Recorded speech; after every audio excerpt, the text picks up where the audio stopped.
And what are you seeing as some effective communications tools for corporate values for all of the groups we've talked about, the freelancers, the creators, the Mhm. employees, because the compliance professional is generally charged with two things in terms of training or communications, effective and tailored.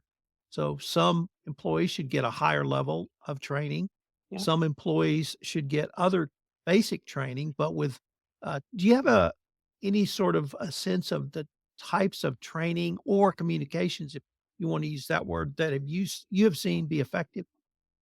Yes, this is coming back a little bit from my Deloitte research days, and I'm sure a lot of compliance professionals are aware of this, but we have found gamification, infusing a lot of training with gamification has been a really helpful mechanism to help infuse some of the values and bring them to life in a way that's a bit more engaging and fun. I think the wrong way to communicate is to send a company memo out with, here's your 5 values or 7 values. And then you never hear from it again. You maybe log into the internet site and they're listed there, but leaders aren't necessarily enacting them.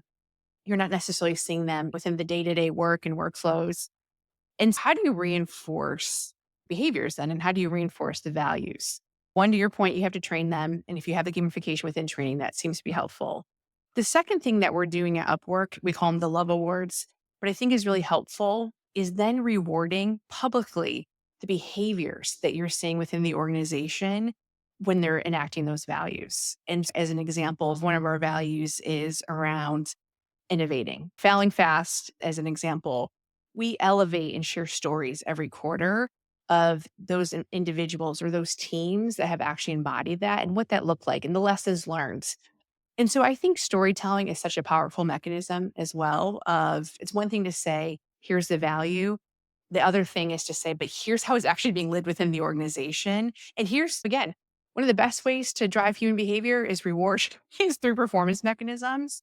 And when you start to embed values within your performance management and actually begin to recognize that through performance, I think to me is probably one of the fastest ways to really create a cohesive culture that's built on the values you want.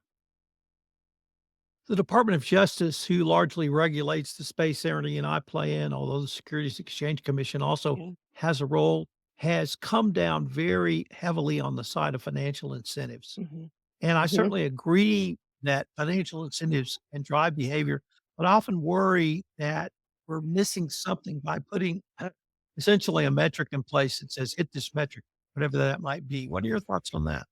Okay, so Tom, that's a great point. And one of the things I studied quite a bit is behavioral economics and this idea of crowding out. To your point, we tend to crowd out the intrinsic motivation to do the right thing by introducing extrinsic incentives.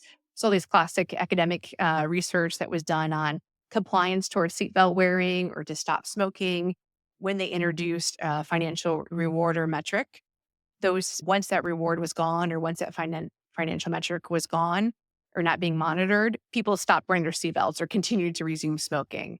When instead they were appealing to their intrinsic motivation of you're going to do this on behalf of someone else, or you're going to have a more purposeful life by doing these things or more safety, they found longer term adherence to the behavior that they were trying to enact. So I 100% hear you that I do think financial metrics have to be used with a lot of intention, and they can't be the primary motivation for driving ethical behavior or compliance within an organization. Now, where I do think there's probably an area that I'd be curious to get your perspective on too is what I do worry is we drive so much of the financial metric and performance on individualistic behaviors, company performance that we are missing the opportunity. And I think Microsoft is a great example here, where instead of just driving these very individualistic behaviors, they change the performance management system to include 50% of someone's compensation around how are you developing others around you? How are you making others better? And part of their compensation is based on how people are responding and giving feedback to that question. So I hear you. I think financial metrics have to be careful in how they're being used. But if they're fully driven towards just company profit, individual behaviors, I worry we miss the opportunity to enlarge what people could be doing and making sure that they realize here is what the company values. And a lot of that is hopefully the values that they're trying to drive. Ernie, I'm going to pitch it over to you. Yeah, that's great. And it's kind of a natural segue to the next question that I Yeah. have, Kelly. It from the nature of your book and your comments here and the comments you've made elsewhere, it sounds like in the age of generative that the future may be even more focused on human-centric organizations than in the past. And I think that's a very positive message because I think that sometimes people feel like that the workplace is becoming more transactional rather than more human. And take us a little bit into the future of leadership. We've talked about mindset, and I believe you referred to a leadership flywheel. Yes. And so for those of us from in the audience who are leaders in organizations, and that's most of us, what does that future leadership role actually look like beyond mindset? Yeah. No, that's a great question. And I love Jim Collins, and I love that he introduced this idea of a flywheel that basically tells us that we often start at the wrong point to actually drive the momentum of what we want. So in our case, as we thought about Christy and I, who wrote the book, what do most leaders want today? 99.9% of leaders today want high performing teams. They want to create cultures of excellence where people are coming in and contributing their best on behalf of the organization. And how do you get that momentum going? If that's the outcome, you don't start there. Instead, what we argue is you actually have to start with yourself and your own mindset. And the very first thing, and this is not something that I think we talk a lot about in business as frequently as we should, but it's really the suspension of self-interest. So many leaders, and there's this thing called the power paradox, where we rise to power because of our empathy for others, because of our service to others. I think that's where servant leadership got really popular for a while, is we kind of became people like you and want to follow you because you see them and you understand them and you provide empathy. But this fascinating thing happens as you rise to power, you actually become so much less empathetic towards others.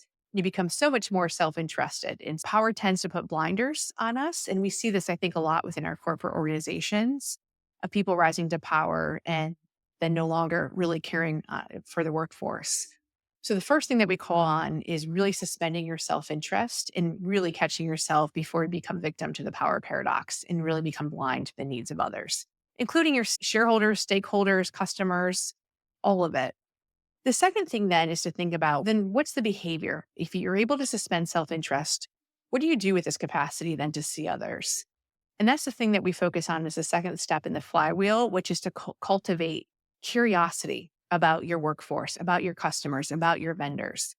I think so often in this age that we're stressed, we're burned out, we lose our sense of curiosity about the world around us. And actually what makes us curious is also what keeps us human. And that's what drives, again, a lot of the empathy that's required. And so you suspend your self-interest, you get really curious about the world and those around you, and then you begin to create cultures of excellence. And what we mean by that is one of the behaviors and leadership capabilities we talk about is contextual competency, really understanding the context in which your organization is in, the context in which your workforce is in. And I think it's been easy to use a one-size-fits-all approach as we think about scalability and efficiency. But we're actually kind of calling it a rollback on a lot of that thinking and behavior. And instead think through, we've got to get much more personalized. We've got to get much more comfortable understanding the context in which we work, where AI is coming into. And the more that we understand the context, the more that we're going to be able to make decisions that are right for us in that moment and hopefully right for your organization. So that's our hope, to get the momentum and the flywheel going, is to start with your mindset, suspend self-interest, get really curious about the world around you, and begin to understand the context in which your organization works within to hopefully inspire excellence within your workforce. Yeah, that really resonated with me in a number of aspects. First of all, the importance of putting aside self-interest, because what I found in my career is that you would think that people who are highly paid are more courageous morally. But actually, what I found is that as people elevate in the organization, just as likely an outcome is that they become less courageous because of loss aversion. They're afraid to lose what they've got. Absolutely. And so something that good compensation packages, power and authority that should be more empowering actually becomes disempowering. And there's not a level of self-awareness and self-understanding to realize that. I also love what you said about curiosity. Yeah. And because that actually activates a different part of our brain, and it's Yes. one that's less defensive and one that's more hopeful and one that's more interested in the people. It gives dimensionality to the people who work for us. And then finally, this idea of context, that I think that ethical decision making is changing in some respects, to recognize that we are relational. We are not Yeah. ethics actors in an environment. We are relational Mhm. with our context, and Yes. context drives our behavior, and we manage or should manage context. And that is an enlightenment in, Yes. in leadership to me. Ernie, I love the way you just summarized that, and I totally agree with you because I think so often, and I don't know, again, I'm coming from more of an HR background, but I know like in HR, we often think people are the problem, not the context is the problem. And this is what we're trying to shift the thinking of is saying maybe people aren't as much of a problem as we realize, but they're becoming a problem in the context in which we've set up. And that's what we can control, and that's what we should go fix. We should stop trying to fix people and instead try to fix the context in which they operate in. Love the way you summarized that. One of the things I've really been interested in lately is complexity theory and Yes. Yeah. and once you embrace the interdependence and that nature of us in work, then nothing is ever the same. It changes your whole frame. Yep, 100%. Kelly, let me change the focus just a little bit because you've spoken elsewhere about the importance of DEI and reproductive rights. And now the inevitable backlash has come and it's extended out to ESG. And now with a change in administration, we'll probably have actually government antagonism towards these Mhm. issues. Where do you see DEI and maybe ESG down the road? Yeah, it's a great question. And what I see happening today within many organizations, I think there's a group of leaders, including our government, that is playing chess and checkers. I'm sorry. They're playing checkers, and I think we need to play chess with this. And I think there's so much short term decision making that's happening of programs where the ROI wasn't there, or even the lack of understanding of stakeholder capitalism and why ESG is a good thing for a lot of businesses. I mean, if you follow the stock market, financial performance over the long term tends to follow those companies that are doing the right thing on behalf of their constituents and their customers and the environment. And so I am worried that we've gotten into this game of checkers where we're just trying to find these quick efficiencies or, again, try to understand the impact of these programs through a very short term lens. Kind of going back to your financial metric we talked about earlier of just, is this actually driving the bottom line? I think the reality, and I think Ernie, what you just mentioned is complexity theory, understanding the interdependency that's required. And I've studied a lot around biology and living systems. Two things are required for a system to continue to exist as stress and environmental shocks come. First is diversity, and the second is external sensing of its environment and acquiring new information. And I worry if we want organizations to continue to survive and persist, I think these two things are just absolutely necessary. We know that from biology, we know that from living systems, we know that from complexity theory. I just worry we're taking a playbook out of the industrial, mechanical worldview. And the reality is that's not organizations. We're people, we're living. Organizations are living systems. And I think if we understood the way living systems work, we would understand that diversity initiatives like ESG are absolutely essential to the longevity and sustainability of these organizations over time. Lynn, let me explain why I think the business solution is an appropriate way to look at this and build on those Okay. industrial models. And it's the following. So I occasionally, and I don't very often say this, but I do contract work Okay. in the energy space. So I Oh, do cool. lots of contracts. And what I see in those contracts is plant owners requiring subcontractors to Mm, have both ESG and DEI programs within those contracts. Now, that is a business response to what is perceived to be a business problem that you just articulated. But even more importantly, in the world of financing, whether that financing is selling stock on a US public mhm. stock exchange, whether that financing is a private equity investment, whether that financing is a private equity purchase, whether that financing is a bank loan, whether that risk management is insurance. Mm. Those entities are requiring companies to have both DEI and ESG programs because it's exactly as you said, it is bringing greater resilience Yep. to an overall corporate form. So I've seen this play out a couple of different times in different other issues such as anti-bribery and anti-corruption. Mhm. But I see the embeddedness of both of these types of programs as what will drive it through any antagonism, even if it's from a political administration for the next 4 years. Yeah. Any real thoughts on that? Yeah, well, I think it's just really powerful examples you just talked about. I think we've had this false dichotomy of what's good for business is not necessarily what's good for people or society. And I think we've got to, and hopefully that's what we're trying to do with the Essential too, is really merge these thinking of realizing what's good for society is also good for business. And what's good for business is going to be good for society. These two things have to coexist and they're not in opposition of one another. When they become an opposition of one another, we're doing something wrong.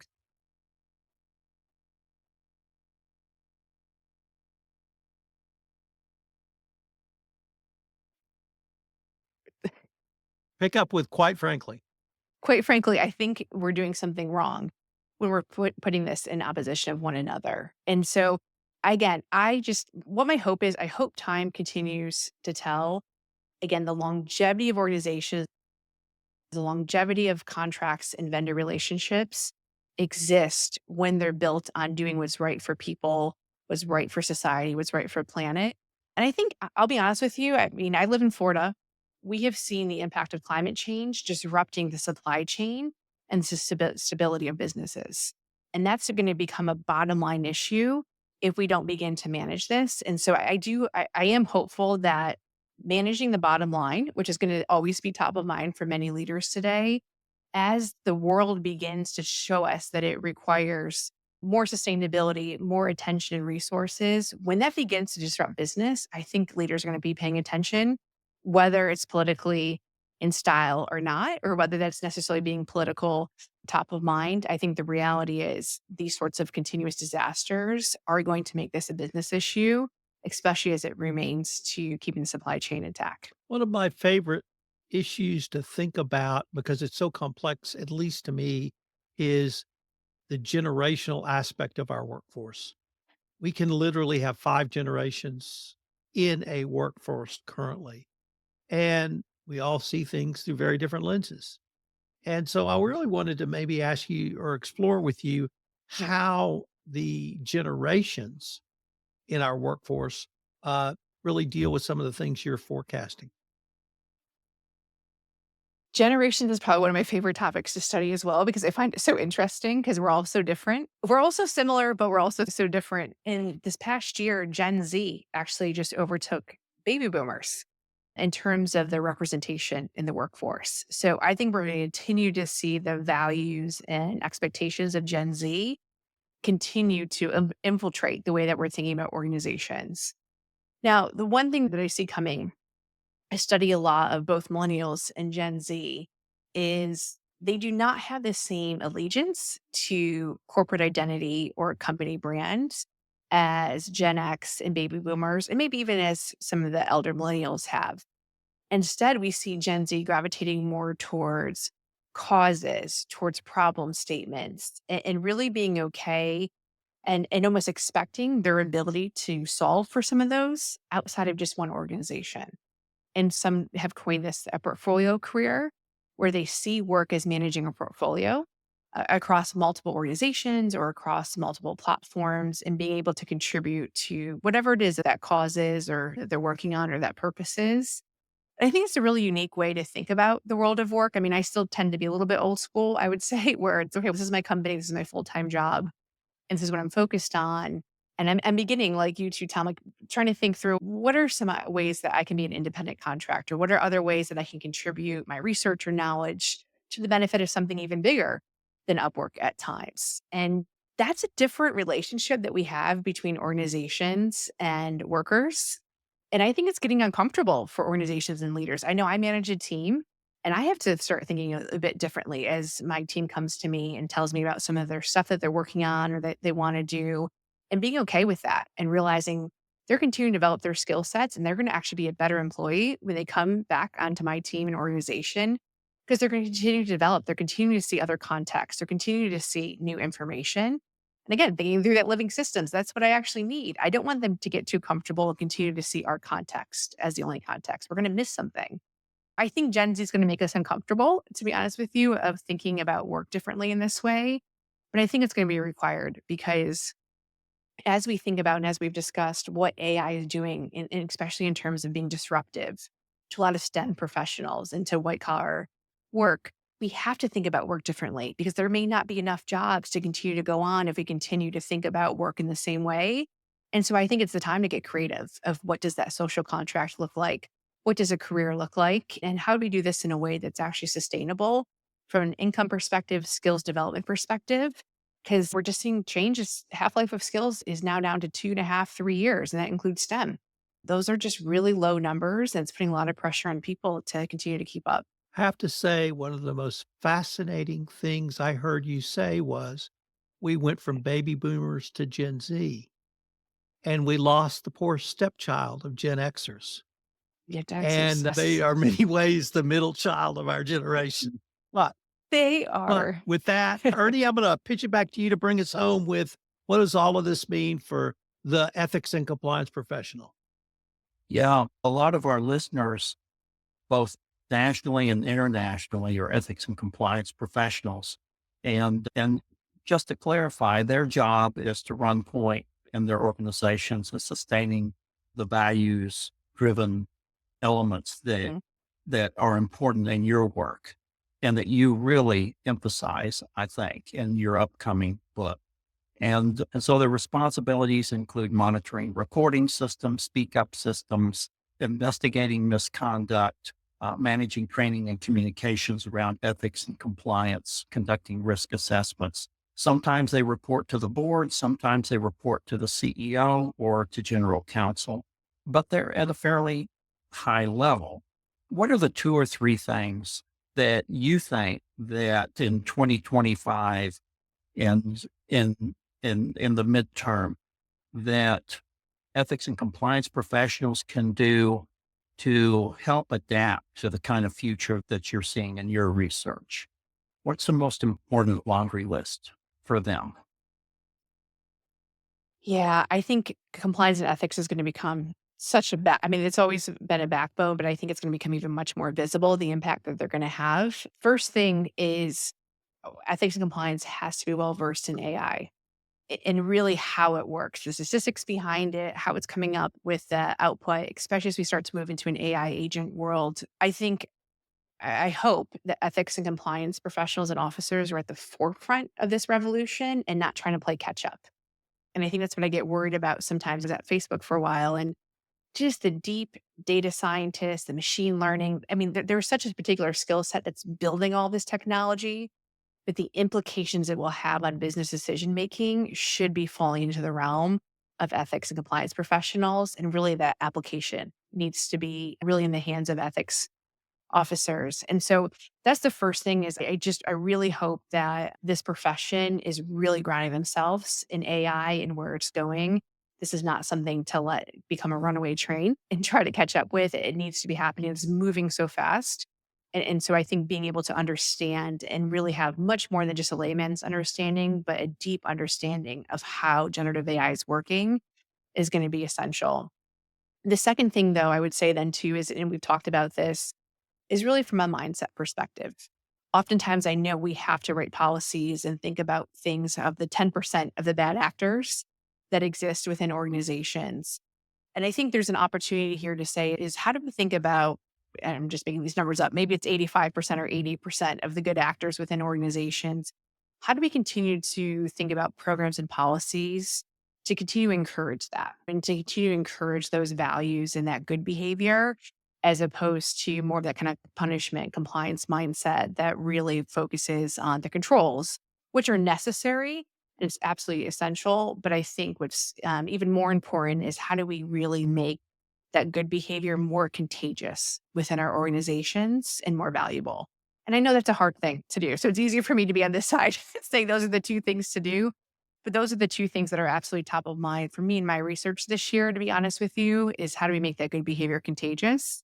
And I think, again, this is where ethics and compliance professionals can be maybe a bit more creative and innovative of how they think about that in this new year. Well, I think that they, like you say, they need to know what they're looking for in the organization. Yeah. They need to find alliances with people who are headed in that direction, Yes. and they need to multiply their efforts. As I've often said about our profession, there are two roles in any parade. One is the important roles. One is sweeping up behind the parade, and the other is leading the parade. And you've got to decide how Yep. much effort and energy that you Absolutely. devote to those. And both of them are indispensable qualities. But I think that ethics and compliance has a role in both. And that's something we have to 100%. kind of struggle against. More about your book. When is it going to be published? Remind us of the title. Yes. Essential is coming out January 22nd. It's being published by Wiley. You'll be able to find it on Amazon, your bookstores, Barnes and Noble, all of that good stuff on January 22nd. And then to learn more about the book itself, you can visit www.smith, now I'm like Monahan.com. That's not one I'll be using. So anyways, the website smith-monahan.com. To learn more, we're going to have some resources out there for those that maybe want to do a book club within their organizations or really infuse this new leadership model. Christy and I will also be available to kick off some book clubs within organizations. So really encourage you to check out the website and of course, order the book. We hopefully it's a helpful resource for leaders today who are trying to navigate all this uncertainty.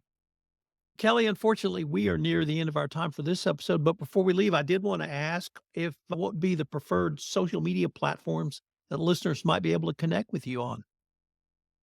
I am probably most active on LinkedIn. So connect with me on LinkedIn. That's where I tend to post the most amount of content and would welcome any sort of new connections. Kelly, on behalf of Ernie and myself, we both wanted to thank you. This has been a great episode, and I look forward to continuing this conversation. Thanks so much for having me Thanks, today. Nick.